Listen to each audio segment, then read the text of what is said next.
Hey guys, welcome to Masterclass. I'm Steve Shaw. In this video, I'm going to talk about deadlifting for the over 40 lifter. Before I get into that topic, if you have any questions or comments, drop them down below. The best topic ideas, I turn into videos just like this. All right, so you're over the age of 40 and you want to mess around with deadlifts. You realize it's a potent exercise. It has the potential to build strength from head to toe, and it can add some quality muscle mass to your frame.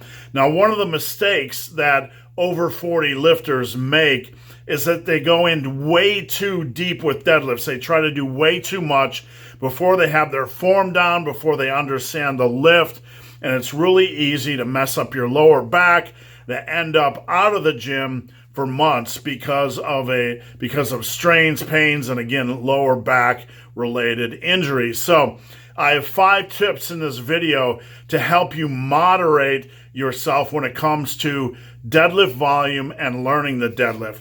Tip number 1, try to limit your reps from the floor deadlifts, to no more than 25 per week. What does this mean? Regardless of how many sets you do, try to limit your overall rep count to no more than 25. This isn't a carved in stone rule, but what I'm trying to get you guys to do is not overwork the deadlift. Use a reasonable, moderate amount of volume. Allow yourself some time to get familiar with this exercise, and you don't want to overkill the volume. The deadlift isn't the only thing you're going to be doing in the gym for your overall strength, for your back strength, for your back size. So let's moderate volume a little bit.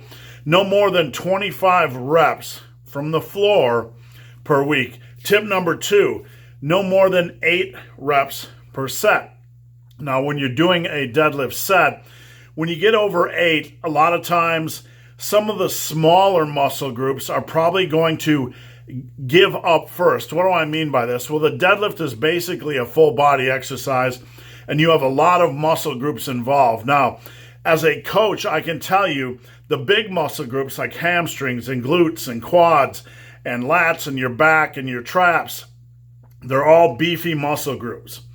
But when you're doing a lot of volume per set, usually when you're starting out with a deadlift, your lower back tends to be the weak muscle group in the chain. So as you progress during a set, you're doing more and more reps. It's the weaker muscle groups that are going to generally take a greater beating. So when you're doing a deadlift set, try not to go super high volume. Limit cap your reps to about 8 maximum per set. All right, tip number 3, always leave 2 reps in the tank. We don't want any grinders. What does that mean? Well, basically over the years, I've taught perform as many safe and quality reps as possible, stopping that set when you feel like you might fail on the next rep or when your form starts to break down. Now, on the deadlift, you want to have progression. You want to get stronger over time, but you want to do so safely. So always stop your set a couple reps shy of where you feel like your form's going to break down. If you hit an iffy rep, stop the set. Do not go anywhere near failure on deadlift, and avoid grinders. What's a grinder?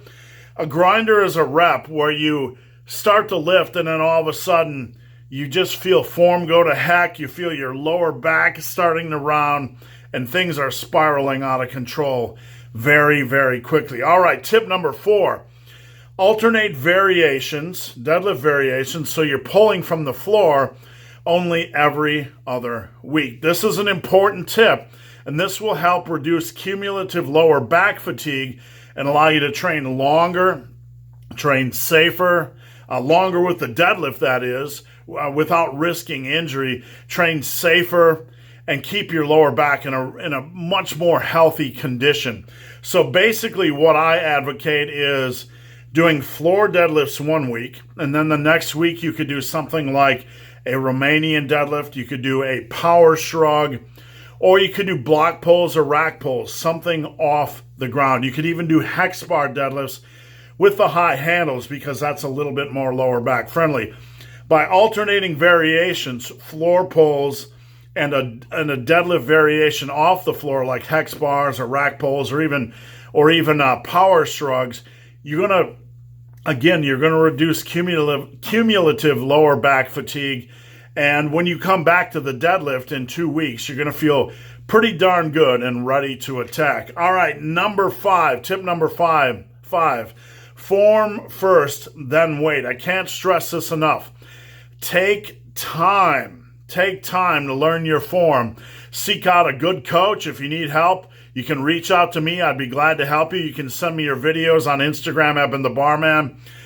Find a good form coach, somebody that really knows deadlift, and work on your form with very light weight until you get the Pope's blessing, until you get the blessing of a coach that knows their deadlift. And then we're going to slowly start to add weight. Avoid trying to add 10 pounds each session.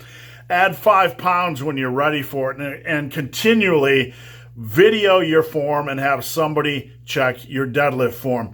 Once your form is good, then you can slowly start to add weight.